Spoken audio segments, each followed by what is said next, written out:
ये तो राम जी ने कहा था। हमारे देश के तो पक्षियों में भी ये भावना थी। आज से बहुत वर्षों पुरानी बात है, 400-500-600 वर्ष हो गए होंगे, जब पशु पक्षी भी बोलना जानते थे, एक दूसरे की भाषा समझते थे। एक जंगल था, उस जंगल में एक पेड़ पे एक तोता मैना रहते थे। अचानक उस पेड़ पे आग लग गई। अब पेड़ गर्मी में कभी कभी पेड़ों में अपने आप आग लग जाती है। पेड़ में आग लग गई, मैना ने कहा चलो चलो भाग चले। पर तोता क्या कहता है? फल खाए जिस वृक्ष के, फल खाए जिस वृक्ष के, गंदले कीन्हे पात।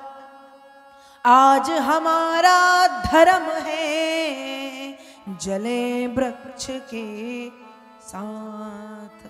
तोता क्या कहता है? जिस वृक्ष के पत्तों को हमने गंदा किया है, जिस वृक्ष के फलों को हमने खाया है, जो वृक्ष हमारा घर है, आज हमारे घर पे कष्ट आ गया तो कह रही हो भाग चले। तो मैना कहती है फिर करना क्या चाहिए? तोता कहता कुछ नहीं, जले वृक्ष के साथ, इस वृक्ष के साथ जल जाओ।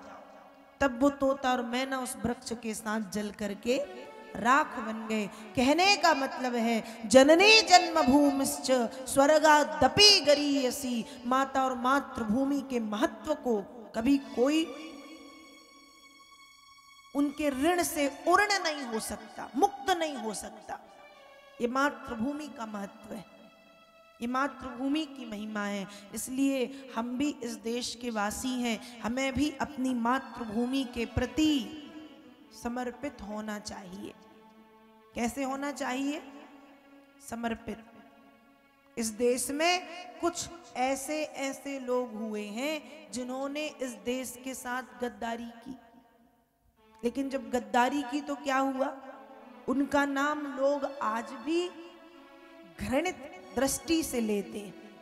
एक आपने वो भजन सुना, एक भजन नहीं, एक कोई कहावत है, सुनी होगी आपने। जय चंदा रे जय चंदा, तूने देश को बर्बाद कर दिया। काशी बना बनारस, प्रयाग इलाहाबाद। काशी बना बनारस, प्रयाग इलाहाबाद। अयोध्या को तो तूने फैजाबाद कर दिया। जय चंदा रे जय चंदा, तूने देश को बर्बाद कर दिया। ध्यान रखना, पहले तो कोई एक जयचंद्र था जिसके कारण ये सब हुआ। आज तो हजारों छिप करके बैठे हैं, हजारों, एक नहीं, जो उस देश का नमक खाते हैं और इसी देश के साथ गद्दारी करते हैं, नमक हरामी करते हैं। ऐसे जयचंद्र से बचना। वो तो धन्य है योगी जी, माननीय उत्तर प्रदेश के मुख्यमंत्री जी, जिन्होंने पुनः परिवर्तन कर दिया। इलाहाबाद को फिर प्रयागराज कर दिया, बनारस को फिर काशी बना दिया, फैजाबाद को फिर अयोध्या धाम बना दिया, अलीगढ़ को हरिगढ़ बना दिया। और अभी भोपाल के पास कौन सा है स्टेशन? हबीबगंज। हबीबगंज। हबीबगंज का नाम क्या रखा? रानी कमलापति। कमलापति नहीं नहीं, कमलापति, कमलापति, हाँ, रानी कमलापति। हबीबगंज को रानी कमलापति। ये हमारे माननीय मुख्यमंत्री जी, ये मध्य प्रदेश के मुख्यमंत्री जी का काम। तो यूपी में तो योगी आदित्यनाथ जी ने, योगी जी ने जो किया है वो बहुत बहुत बहुत ज्यादा अच्छा कार्य है। भैया सावधान रहो, बहुत सारे जयचंद्र इस देश में घूम रहे हैं। इस देश को जयचंद्र की नहीं, इस देश को योगी जी जैसे लोगों की जरूरत है, मुझे ऐसा लगता है। तो मेरा आप सभी से निवेदन है कि हम भी कुछ करें। छत्रपति शिवाजी, आज हमारे इतिहास को छिपा दिया गया, छिपाया गया है। छत्रपति शिवाजी हुए हैं स्वराज्य की स्थापना करने वाले, महाराणा प्रताप हुए हैं, और न जाने कितने कितने कितने वीर योद्धा, लेकिन हमको पढ़ाया ये नहीं जाता। हमको पढ़ाया कुछ और जाता है।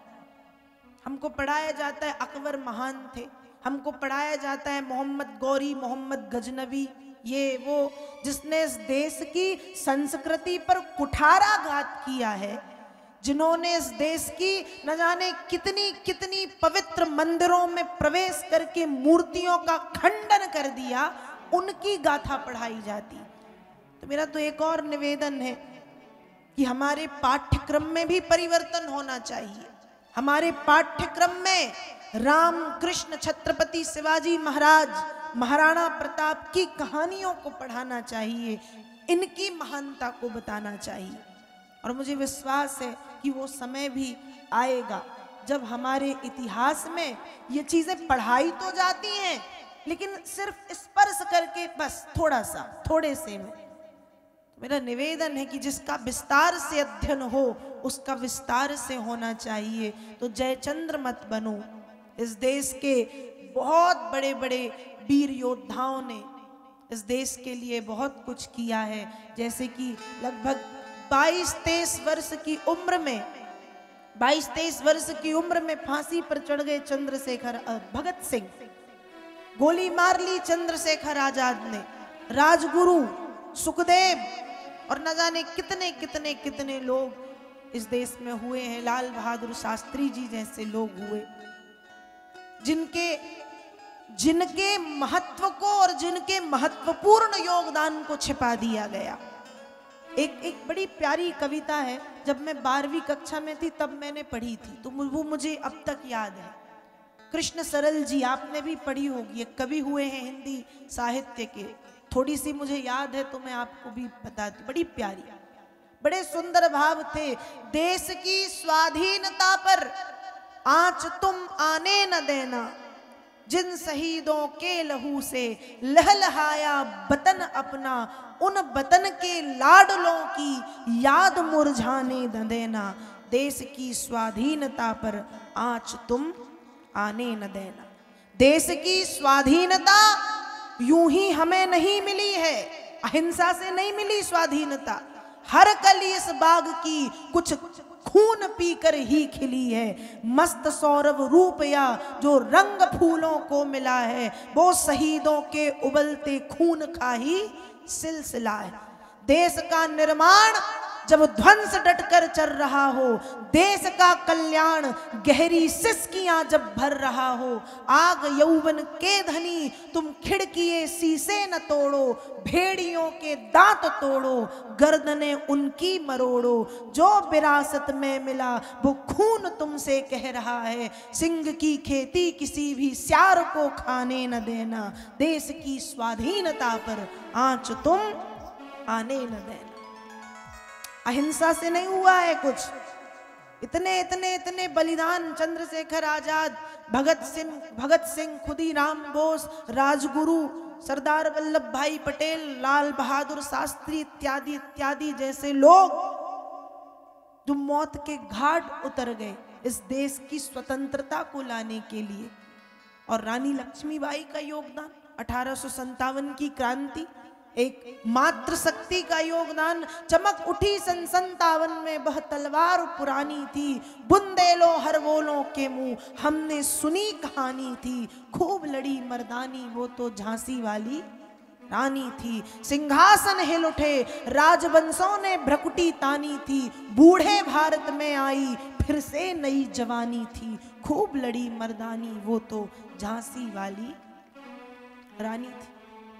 किसने दिलाई स्वतंत्रता? आप सब समझ जाओ तो मेरे माई बाप, जयचंद्र से सावधान रहो।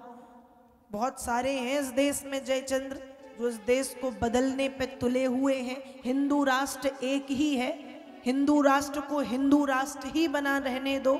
हिंदू राष्ट्र एक है, बाकी तो बहुत सारे हैं सब। आप खुद सोचो, हिंदू राष्ट्र एक ही है।